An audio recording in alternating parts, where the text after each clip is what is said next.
My name is Taylor. I am a single mother who went through a lot of hardships to raise my son, Eric.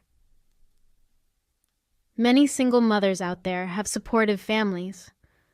I thought I had one too, but turns out I was wrong, and I found out the worst way possible. Thankfully, I was able to get back at the people who tried to mess up my and my son's life. My ex-husband, Carl, is an abusive crap. The very thought of him fills me with disgust. There was a time when I was head over heels in love with him. Things went downhill after I married him. Carl was a great boyfriend, but as a husband, he was a nightmare. He was controlling and slowly started to become abusive. I stayed in that marriage for over 8 years. It was mostly because he had manipulated me and baby trapped me into being with him. At first, I thought that my son deserved a father, so I didn't leave.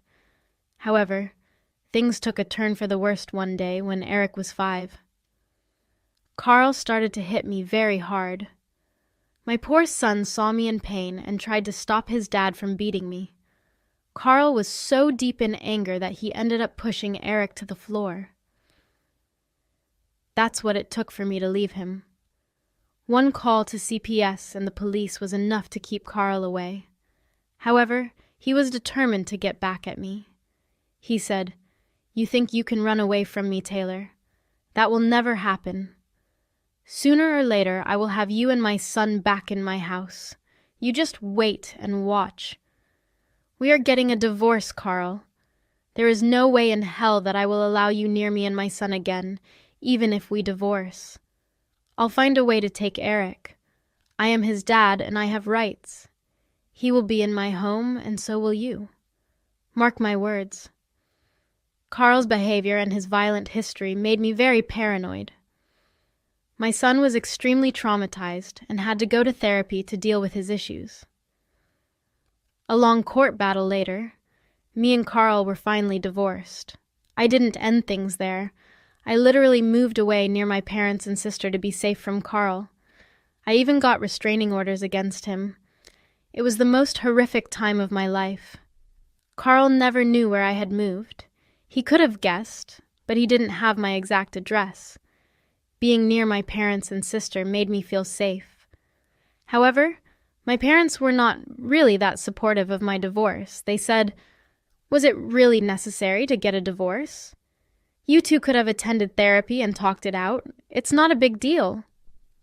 "Yeah, poor little Eric had to lose his dad over your problems. That's so unfair. He must be devastated not being able to see his dad. Are you serious right now?"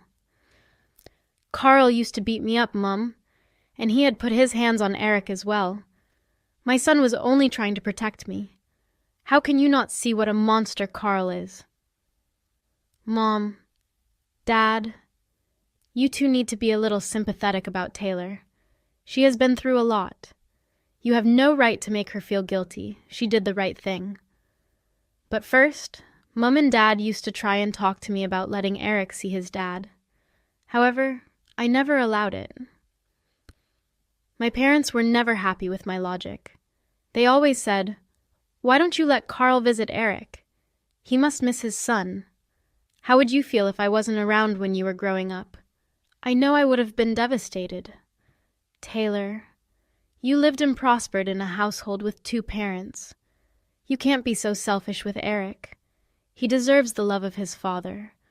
Soon he will start resenting you for not allowing his father to stay in his life. What are you even talking about? Eric is absolutely scared of his dad. He begs me not to go near him again. He has no intentions of ever seeing his dad again, and neither do I. You must be influenced by all the violent stories you have told about Carl. You should not have dragged Eric into your issues. He learned to be afraid of Carl from you. That is ridiculous, Dad. If Carl was such a good man and a loving father, he wouldn't have hit me in front of him. In fact, he should not have hit me at all. No matter how hard I tried, they would never agree with my decision. However, as time passed, they seemed to have accepted my decision. They were very close to Eric, and were doing a great job being good grandparents. Eric also developed a close connection with them, and with his Aunt Blair. I think part of the reason my parents stopped pushing me was the fact that I was financially helping them. Me and Blair sent monthly allowances to our parents because Dad doesn't have a good job while Mom doesn't work. Money might have been a reason why my parents eventually went silent about the matter. Me and Eric were thriving in our new home.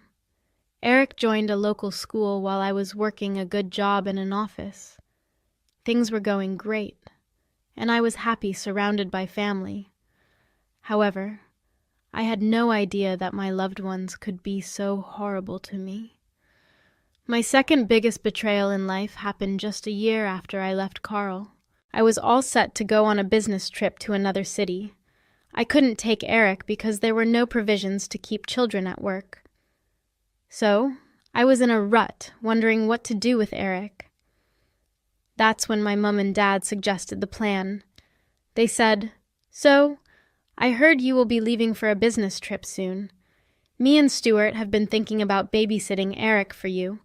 We can stay back at your house and take care of both Eric and the house. Are you sure about this? I mean, Eric can be a little handful, plus you will be leaving your apartment empty. Wouldn't it be a hassle? It's only a matter of days, so I don't think it will be much trouble. Plus, we love Eric, and he loves us too. I'm sure he will be thrilled to spend these days in our care. Yeah, the two of us can stay here and babysit for you. Your house will also be safe when you go on this trip. It's like you will get two benefits in one. Okay, if you are insisting so much, I will leave Eric and my house with you too." I agreed to let them babysit Eric and stay at my house until I came back. I was feeling pretty satisfied with the arrangements since I trusted my parents blindly. I now know that I made a huge mistake. I shouldn't have trusted my parents at all. My business trip happened only a week later. I flew out at night after kissing Eric goodnight. I had to leave a day earlier to prepare for a meeting with big clients the next morning. I called my parents and Eric after reaching the hotel. Everything appeared to be normal. However, I had no idea what was going to happen at night. When I was in my hotel preparing for my meeting for the next day, I got a call from Blair. For some reason, it made me a little panicky. I thought something was wrong at the house. I picked up the call feeling nervous. Blair said, "Hey, Taylor, have you already flown out for your business trip?" "Yes, Blair. I came here yesterday." "I had a late-night flight. It won't be a very long trip." "Have you left Eric with our parents?" Taylor: "Yes. What's wrong? They are staying at my house with Eric. They take such good care of him, and he loves to be around them." Taylor: "I don't know how to say this, but I think you made a mistake. You should not have left Eric with our parents. They are planning something, and I don't think you will like it." "What do you mean? Tell me everything right now. You're scaring me." Taylor: "I think Mom and Dad will try to make Eric meet with Carl. They've been against your decision to take out the restraining orders. You know how they hate it, your divorce and everything. I have a bad feeling they will take Eric to Carl." "What the hell are you saying? No. Mom and Dad can't do that. I'm sure there has been some misunderstanding. They didn't approve of the divorce, but they weren't siding with an abuser." "I know you trust them a lot, but you need to be careful. If you need anything, I'm right here. I want you to remember that." "Thanks, Blair. I'll be careful. Don't worry." Honestly speaking, Blair's words were ringing in my head. It did make me very uneasy, so I decided to call my parents and check up with them.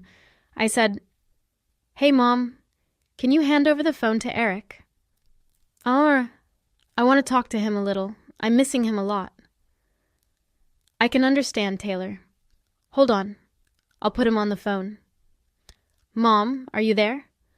"Hi, Eric. I'm just checking up on you. Is everything okay? Are you having a good time?" "Mom, I need to tell you something. Grandma and Grandpa have called Dad. Oh my God, my phone is about to die. I'm so sorry, Taylor. Now I have to put it in charge. Why don't you call back later? Eric is fine and playing with us. You don't have to worry about anything. Take care. Bye. Something made me really suspicious about the way Eric tried to talk to me. What was worse was the fact that Mum snatched away the phone and didn't let Eric complete his words. My head was reeling from the situation, so I decided to check the security camera footage. I didn't have any cameras in the house, but I did have them outside. Lo and behold, in my driveway was my freaking ex-husband's car. I was shocked. I remembered the footage and saw the car was in my house. My freaking mum opened the door for him. After looking at the footage, I was immediately enraged. I was also scared for Eric and my own life. Carl was not supposed to have my address. Hell, I have a restraining order filed against him. He should not have been around my son. I was furious and called my parents straight away. Don't worry. I also recorded the call, I said. Mom, why the hell is Carl at my house? What the hell is going on? Who permitted you to let him in? God, you need to relax, Taylor. Carl is not here. Why would you even say such a thing? Mom, I can see his car parked in my driveway. Did you forget that I have security cameras outside? I freaking saw you open the door for him. For a while there was a pin-drop silence on their side. Neither of them spoke a word to me. I could tell that I had made them nervous. However, nothing had prepared me for what happened next. They said, Look, I know you're upset at Carl and us, but you're being very unreasonable. You need to cut us some slack. Yes, I'm very disappointed in you, Taylor. You cannot separate a son from his father. Eric needs Carl in his life. You're not being a good mum. Please tell me you are joking. Carl literally abused me physically.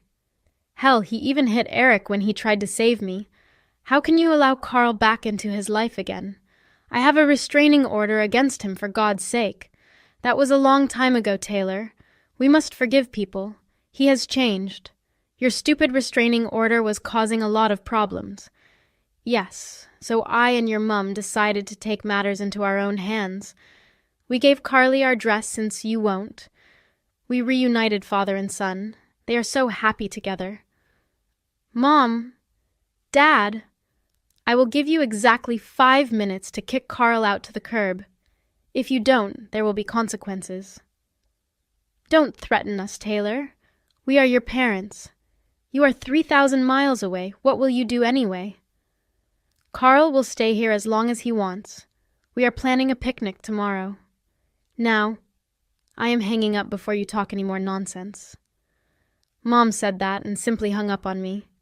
I literally gave them 5 minutes to kick Carl out. When 5 minutes passed, his car was still in the driveway. I had had enough at that point. Noros, I felt scared and betrayed. I knew that I had to act fast, so I quickly called law enforcement. I gave them the rundown of the situation and told them to arrest Carl. I also told them to take Eric from my parents and give them to Blair. The police acted fast and reached my house within 5 minutes. Staying near a police station was the best decision of my life. I saw them confront my parents and Carl through the CCTV footage. My mum and dad looked panicked as they went in to arrest Carl. Mum called me and said, "Taylor, what is wrong with you? Did you call the cops on us? How could you do this? You know Carl could go to jail." "He will go to jail, Mum. And you will too if you don't leave my house right now. I don't want you and Dad on my property again. I have called Blair. She will come and take Eric. You will never come near us again." "How dare you, Taylor? You are a horrible, horrible woman. I wish you were never born. You cannot kick us out and take our grandchildren from us. We won't let that happen." "Good luck with that, Mum and Dad. The police will stop and arrest you if you do anything stupid. They know that Eric will go with Blair." "You can't do this to us, Stellar. We have grandparent rights. We will sue you. Good luck trying to fight me in court. It'll be fun to see the judge react when she realizes that you brought an abusive man into my house despite a restraining order. You'll be laughed out of court." Before either of my parents could reply to that, the police came out with curling cuffs. He was escorted out to the police car and put in the back seat. It gave me relief and satisfaction to see him back with the police. Then the police started to talk to my parents. They were flustered, and my dad was starting to shout at the cops. I'm sure they were trying to argue about Eric. Right then, my sister Blair showed up. She showed the cops her ID and took Eric with her. My parents tried to stop her, but the police intervened and kept them at bay. Then the cops stayed behind until my parents gathered their stuff and left the premises. My sister locked my house and took the keys from my parents. My parents tried to call me and scream at me about the whole situation. However, I didn't receive their calls. They then started to text me with some weird messages. I recorded all their texts because they were getting really interesting. They said, "What you did today, was it? Right, Taylor. There will be consequences of this. You have no right to take Eric away from us, and Carl and I can't believe you are my daughter. I hate you. You won't be able to keep us at bay, Taylor.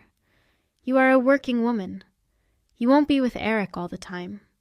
We will get visitation from the court, and then we will take Eric away from you. One CPS call from us can take Eric away from you.